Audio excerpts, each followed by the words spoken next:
and your friends on the indoor moon will not survive. There is no escape, my young apprentice. The Alliance will die, as will your friends.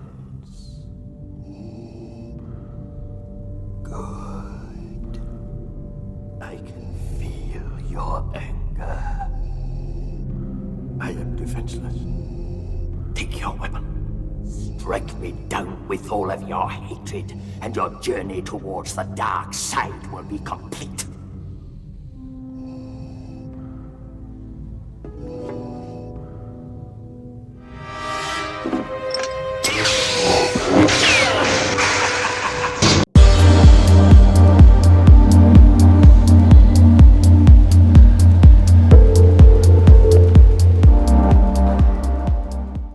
Hello everyone, this is Peak Entertainment and we are back again, and here now we have another video for you, and we're going to take a look back on Return of the Jedi and reflect on why it still remains the best Star Wars movie 40 years plus after its release. Now there will be spoilers throughout this video for anybody who incredibly hasn't seen this film, so just beware. But by now most of us know the story and the setup, everything from the release date, of course following the recent anniversary. Released on May the 25th, 1983, with Mark Hamill, Harrison Ford, Billy D. Williams, Carrie Fisher, all reprising their roles as Luke Skywalker, Han Solo, Princess Leia, Lando Calrissian, and the movie this time being directed by Richard Marquand. The epic conclusion to the original Star Wars trilogy sees the continuing struggle of the Rebel Alliance against the Galactic Empire, this time having recovered from the encounter with Darth Vader at Mos Eisley, setting out to rescue Han, who was frozen in carbonite at the end of Empire Strikes Back, who has now been put in the hands of crime lord Jabba the Hutt.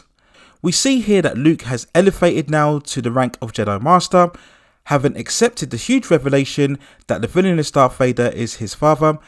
He believes his father can still be redeemed and proceeds to confront him one last time. We also see the arrival of the Emperor, who has come to supervise the construction of the latest Death Star weapon. Having sensed Luke's emerging force, he also has intentions of turning him over to the dark side. The Rebel Alliance learns of the Death Star plans, and Han leads a team to the planet Endor to destroy the shield generator of the weapon. They come into contact with the native tribe of the Ewoks, who help assist them in destroying the generator. Everything leads up to a final all-out attack from the Rebel Alliance to destroy the Death Star weapon and end the rule of the Galactic Empire once and for all. So when we look back on the Return of the Jedi, the epic conclusion, we ask the question, not only is it the best within the original set of films, but also of the future trilogies in terms of the prequels and also the new Disney era. And the resounding answer to both of those questions is yes. So why is this then?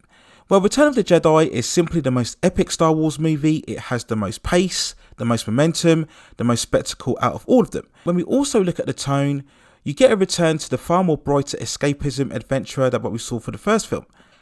This is very much typified by the opening sequence of Han's rescue.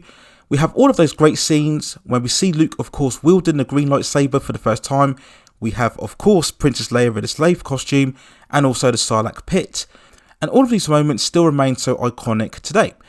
And yes, I will mention the Ewoks, for so long derided by fandom, because primarily they're more kiddie orientated, and of course that's not dark and gritty enough for today's climate.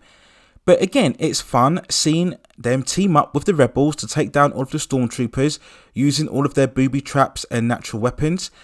And it's just pure joy, it's pure entertainment, and I still today don't really understand why people take serious issue with them.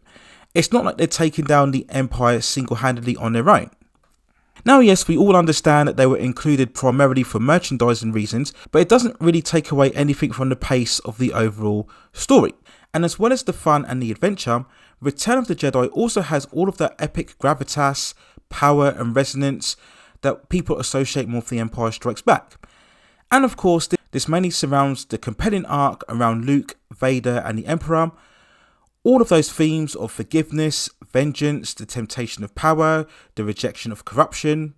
It's all there for everyone to see, and yes, it's even delivered far more impactful than The Empire Strikes Back.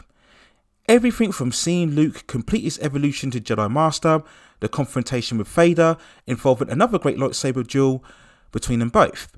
And this culminates, of course, in what might just be the most epic scene within all of Star Wars, when Vader taunts Luke at the prospect of turning Leia, who we discover throughout the movie is actually Luke's sister, over to the dark side.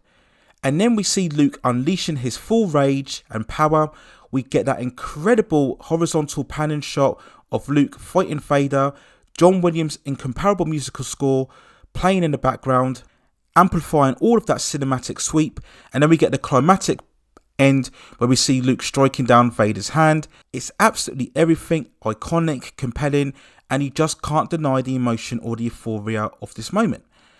And we then talk about the Emperor, so deliciously played by Ian McDiarmid, yet another absolutely iconic villain of cinema.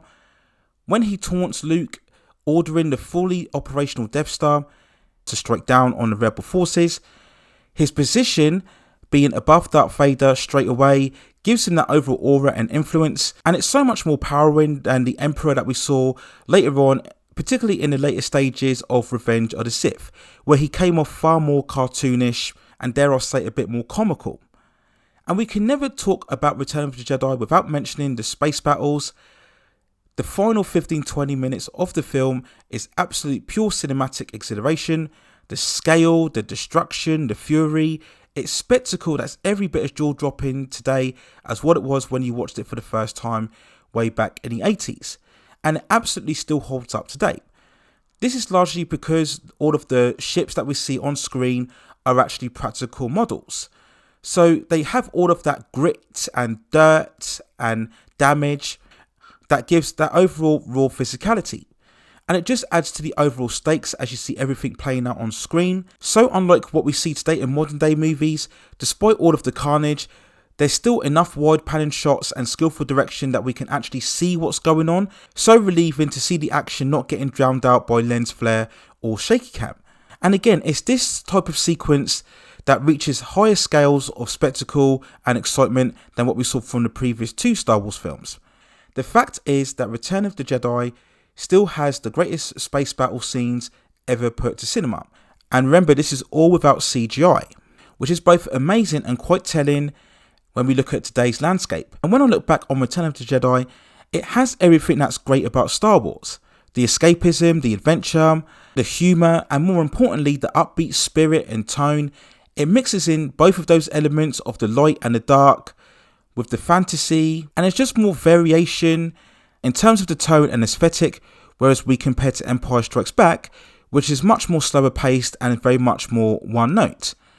And where Empire Strikes Back was to an extent open-ended and incomplete, Return of the Jedi is definitive and conclusive, and therefore ultimately more satisfying, and for so long it perhaps ranked as the most complete finale of any trilogy, only to be superseded later on by Lord of the Rings Return of the King.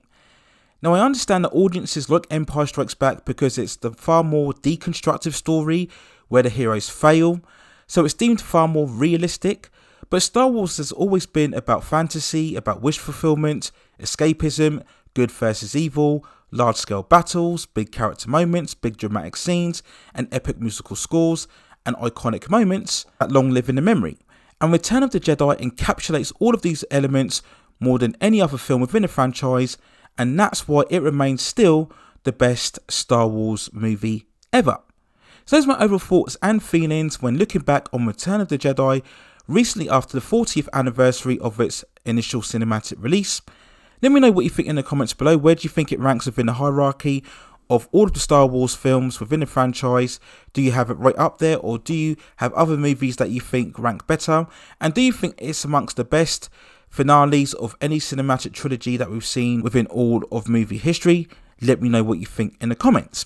And if you have any other movies or television series or any other topics within the pop entertainment and culture scene that you'd like to see me cover, then also let me know within the comments, and I will see if I can provide further commentary for you on that subject matter within the future. Please also hit and like the subscription and notification buttons so I can provide you with more high quality content like this in the future.